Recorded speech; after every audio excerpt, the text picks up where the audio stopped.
It's common on forms to require users to select a checkbox confirming that they've read the terms and conditions. The technique I'm going to show you uses jQuery to disable the Submit button until the checkbox has been selected.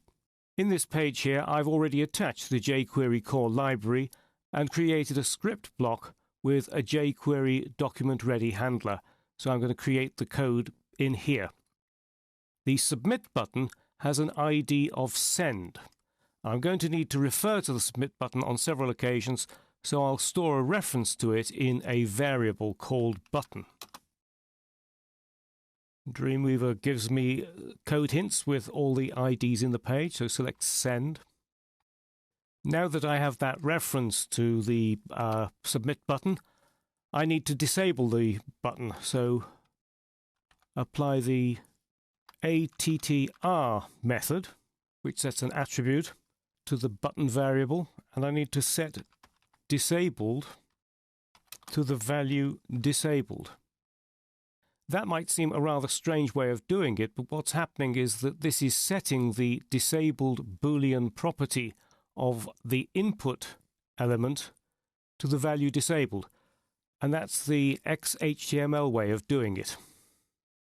But even though you're not using XHTML, that is the way in which browsers expect it to be.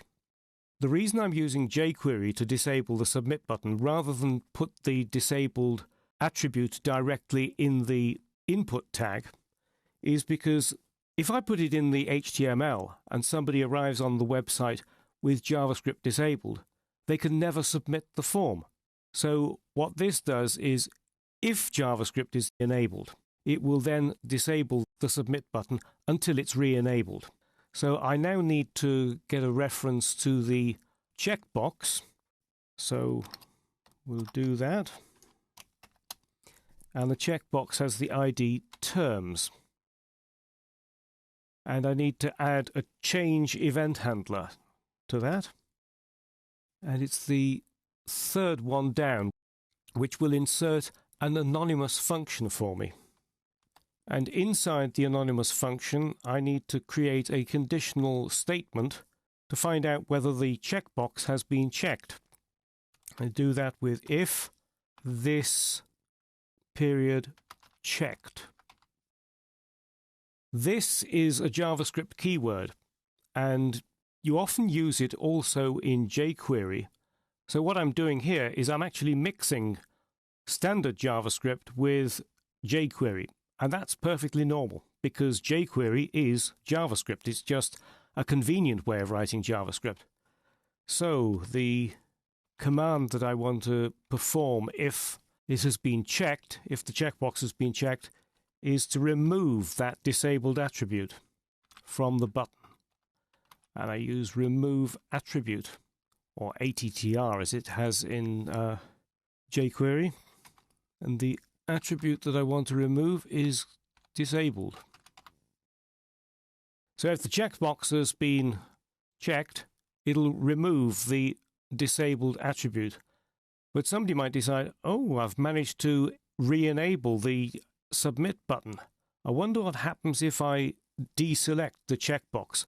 So if somebody does deselect the checkbox, you need to disable it again. So an else clause, and it will be button attr, and again disabled as the value, or the name of the attribute, and the value will be disabled. And that should be all you need to do. So let's just save that and test it. Turn on live view. You can see that the Submit button is now disabled. And if I check the checkbox, Submit button is now active. If I deselect it, it becomes disabled again. So that's quite a simple technique to disable a Submit button unless a checkbox is selected. Of course, you could use this with any form element that you want to toggle on and off. It doesn't need to be the Submit button. It's important to realize, though, that this technique doesn't actually stop the form from being submitted if JavaScript is turned off. The form processing script on the web server still needs to check that all required fields have been filled in or selected.